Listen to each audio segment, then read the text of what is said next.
China's ability or attempt to be seen as the more responsible global leader. It was more about China's optics than it was really about the war.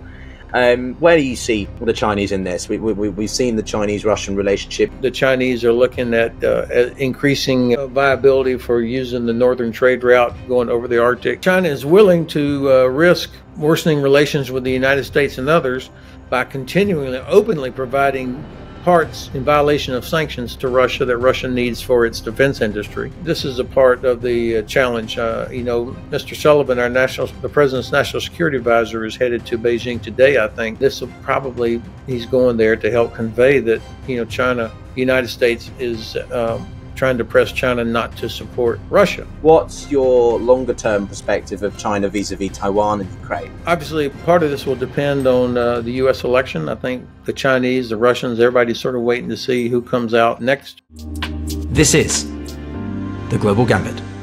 What is happening, everybody? My name is Piotr, and this is The Global Gambit. If you're new here, welcome. And on this show, we look at and reimagine the West's place in this ever-changing world, as well as the nexus of geopolitical risk to the international financial system. This is part 2 of my conversation with Lieutenant General Ben Hodges, the former Commanding General of the United States Army Europe, now a Senior Advisor to Human Rights First, a non-profit, non-partisan organization based around the United States. If you haven't already, see part 1, applied in the description below, where we focused on the operational and tactical elements of the Kursk offensive in Ukraine, or arguably Russia now. And this part 2 builds on that by looking at the strategic implications and the broader picture across the globe, and notably an emphasis on China. As always, if you enjoy the content, then consider subscribing and do give the video a like. It's free, easy to do, but really helps a lot. Until then, see you next time. Okay, very simply, what is the Ukrainian objective here then? Is it to have more territory to force Russia to relinquish some in the east? Or it's about having leverage in negotiations if the hypothetical Trump administration wins? What is Kyiv trying to do? I think there are probably objectives at the strategic, operational, and tactical level. At the strategic level, I do believe it's about making sure that we don't have a frozen conflict, or the conflict cannot be frozen in negotiations with Russia in control of Ukrainian territory. So by taking a significant chunk of Russian territory the way they have, which, by the way, includes important critical oil and gas infrastructure, it's getting close to threatening the nuclear power plant. So this creates a different sort of leverage for the Ukrainian side if and when it does come to negotiating. That's a part of it.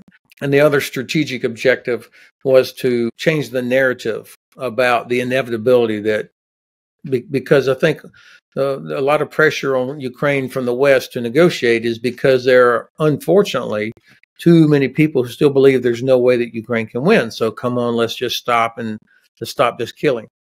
So I think that's the strategic level objective. At the next level, the operational level, to create this buffer that President Zelensky has referenced.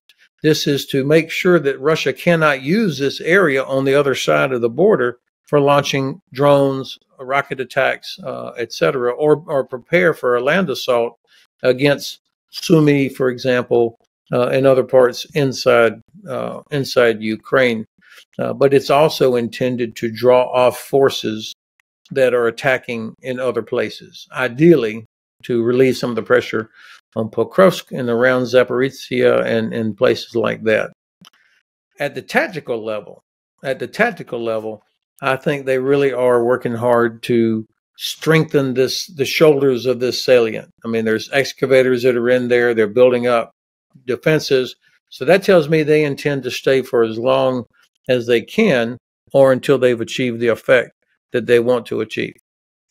But what is the Kursk counteroffensive teaching is also about the mentality to post-operational mentality, if that's even a a concept, right? But what I mean is after the Russians secured Mariupol and generally the east, we see them completely rebuilding the city, but with this sort of very Russian perspective in mind, a bit of a scorched earth policy, you could say, in some ways, right? The Ukrainians aren't doing that. They've already established these humanitarian corridors. They've already made it very clear that they're not there to sort of just burn everything down. There's been destruction, inevitably, as collateral damage, but like, is this a result of those sort of the evolvement and modernization of the military, or is it just because there's a difference in mentality between the Ukrainians and Russians when it comes to war like that?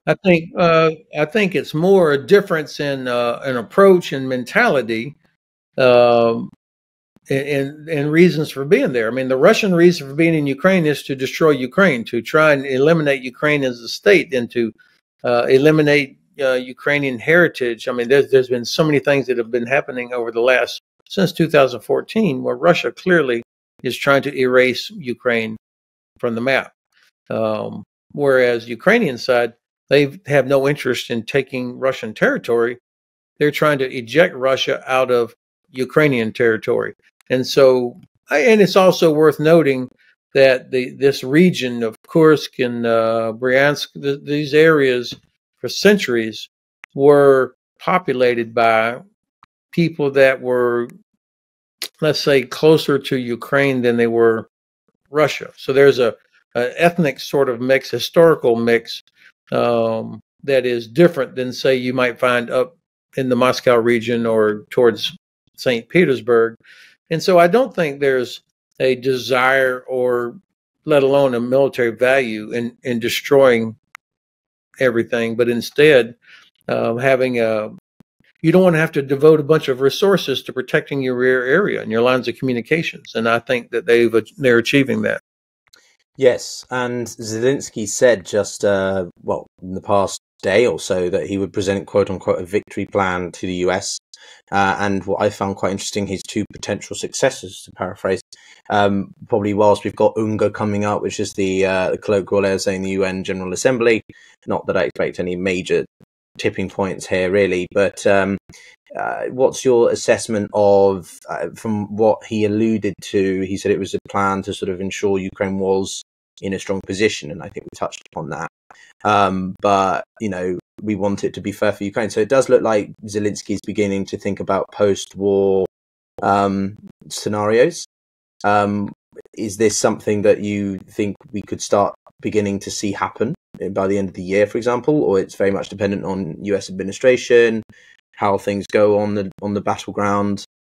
I'm kind of curious for your thoughts on that short to medium term. So, well, first of all, you should never enter into a war without having already thought about what happens on the other side of it. I mean, what is it you're trying to accomplish? Mm-hmm. So it would be entirely normal and appropriate for President Zelensky and his government to be thinking about what are we trying to get to? What is the strategic objective? I mean, the war does not end at the signing of any kind of agreement. It's, what do you want the world to look like? What do you want your country to look like and your neighborhood to look like afterwards?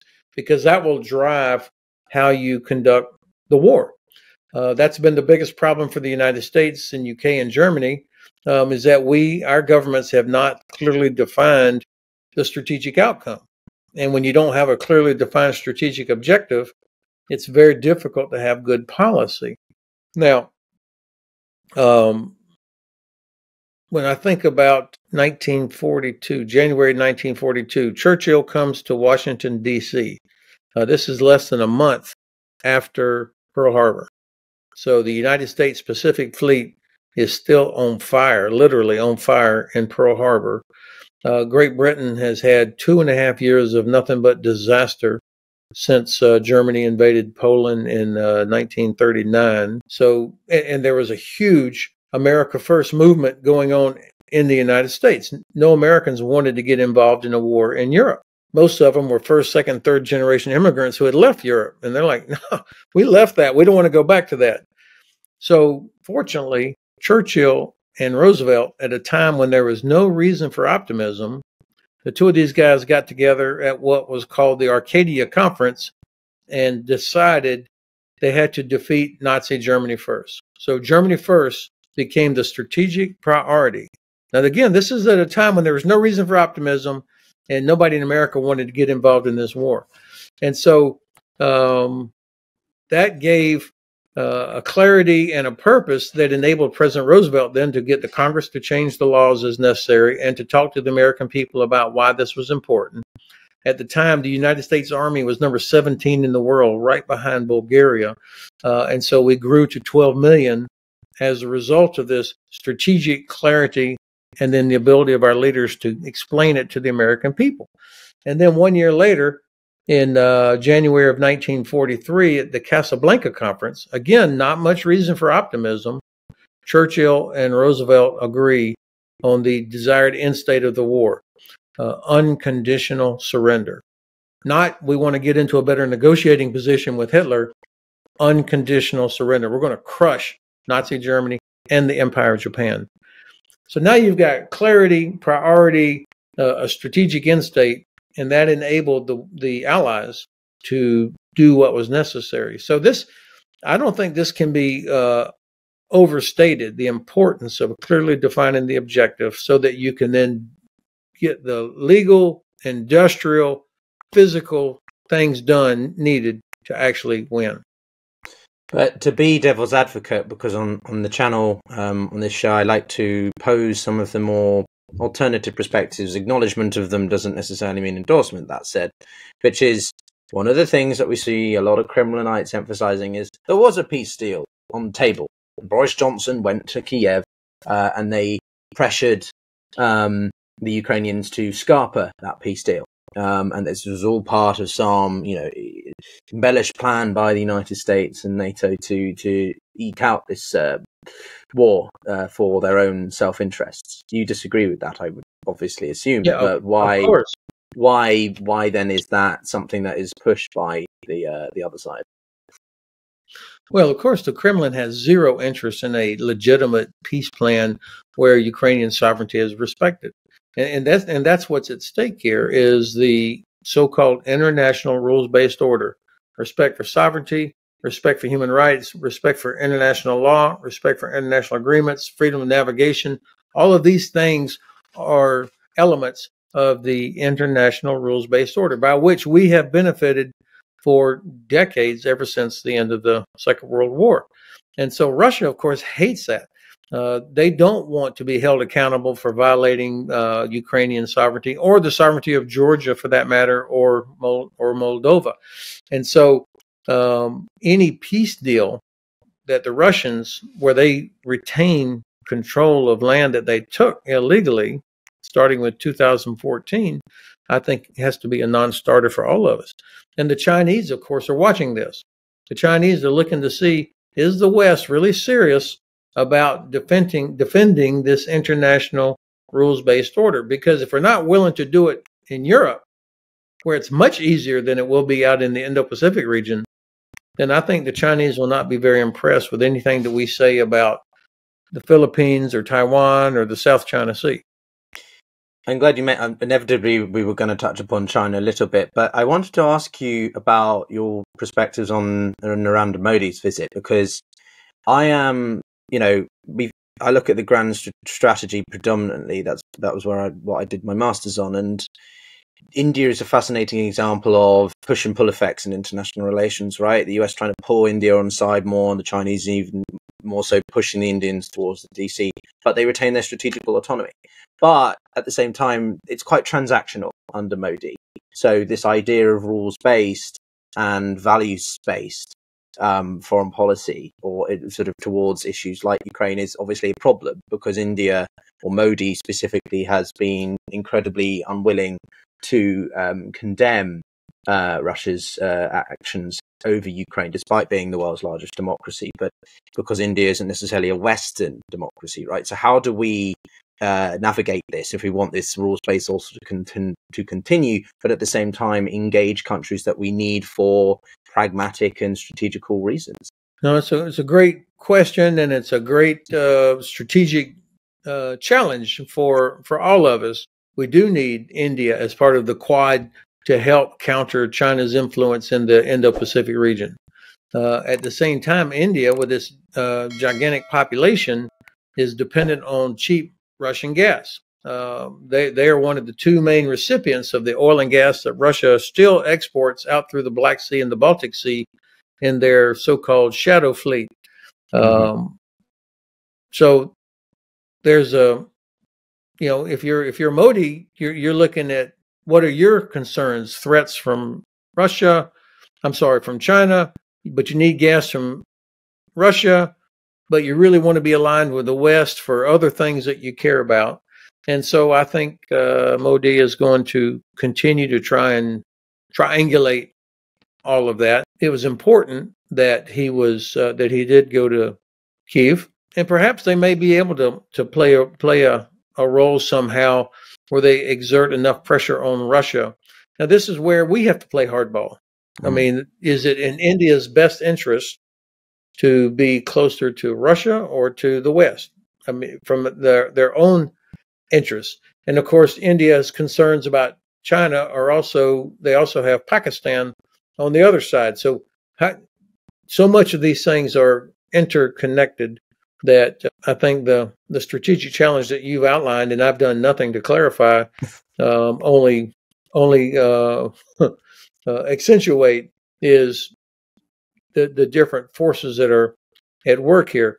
At the end of the day, I think that India needs to feel confident that they would be protected from China and from Pakistan, but that they can still find ways to get the energy that they need for their economy.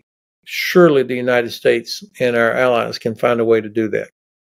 Well, you talked about strategic clarity, so I think you providing some to my question is always valuable. But China's special envoy for Eurasia, Li Hu, was getting more countries in the past couple of days or so to endorse China's Ukrainian peace plan for the Ukraine war, which obviously I remember last year, I think in March 23, China put through this very detailed and rather controversial, well, at least for some potential peace plan. But a lot of people who watch China, including myself, saw it more as a sort of China's ability or attempt to be seen as the more responsible global leader. It was more about China's optics than it was really about the war.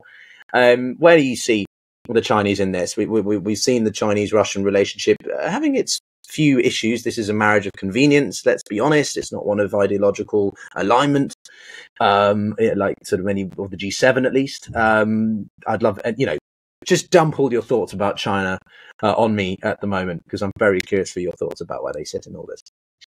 Well, you're right that they're not really allies, that apparently there's friends without limits. They really do have limits. And I think that China has communicated to Russia, for example, as has India, no nuclear weapons. Absolutely not. They have no interest in seeing Russia use a nuclear weapon because it would potentially disrupt their access to cheap Russian oil and gas. The Chinese are looking at increasing viability for using the northern trade route going over the Arctic, which Russia where they would need Russian icebreakers and help navigating that. But for China, economically, that would be advantageous. China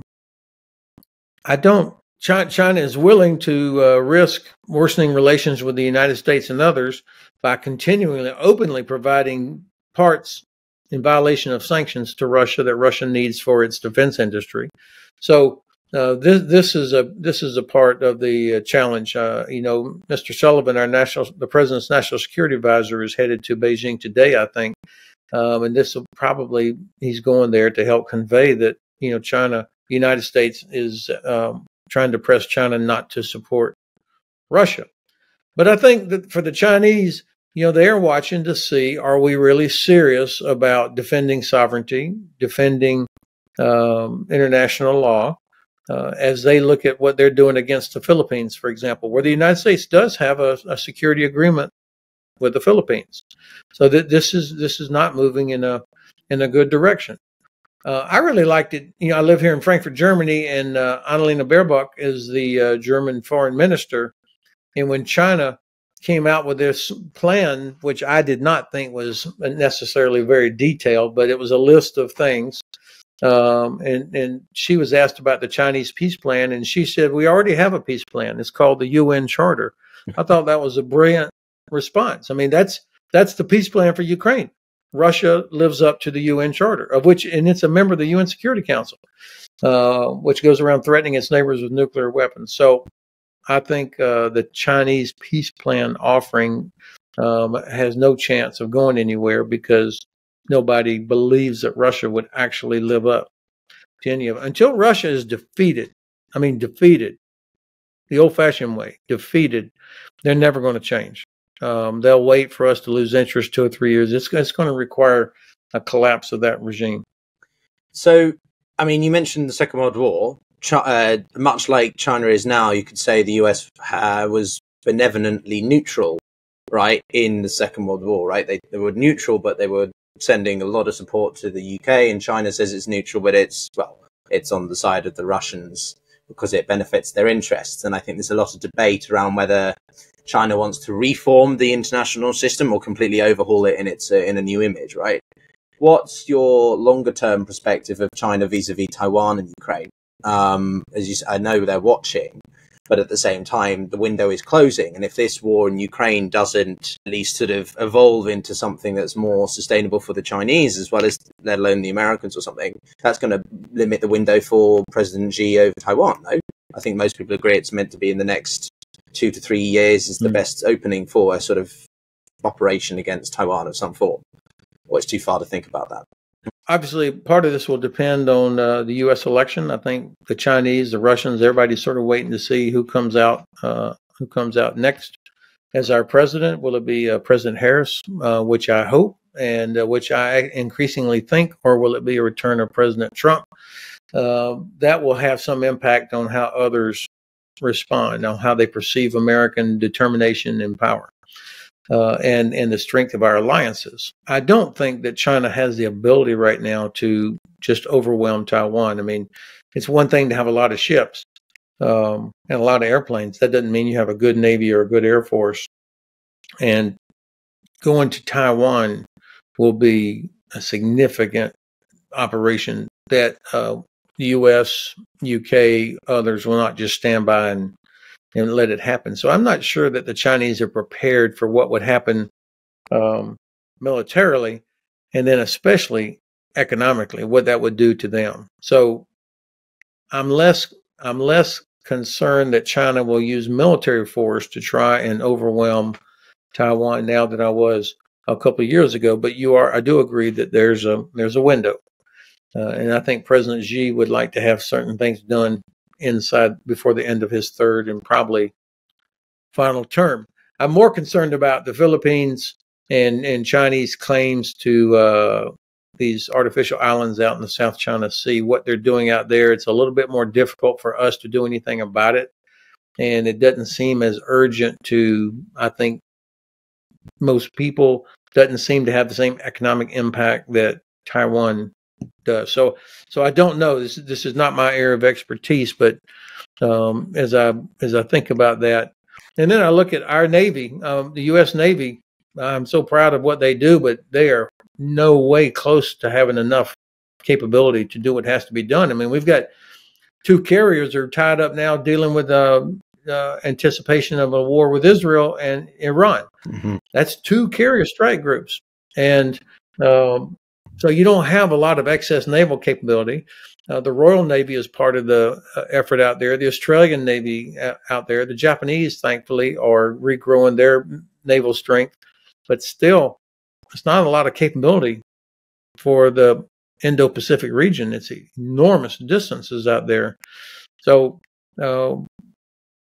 I hope that we're able to build up our maritime strength to deter China from making a terrible decision. Well, and on that idea of hope, Ben Hodges, former US Army Commanding General of Europe, thank you so much for your time. It's been an absolute pleasure. I do hope we can have you back in the future with some more maybe positive developments ongoing in the case of Ukraine. And maybe we can have a deeper dive into some areas in the sort of strategic sense as well. But as always, everyone, my name's Piotr, and I wish you peace of mind. Take care.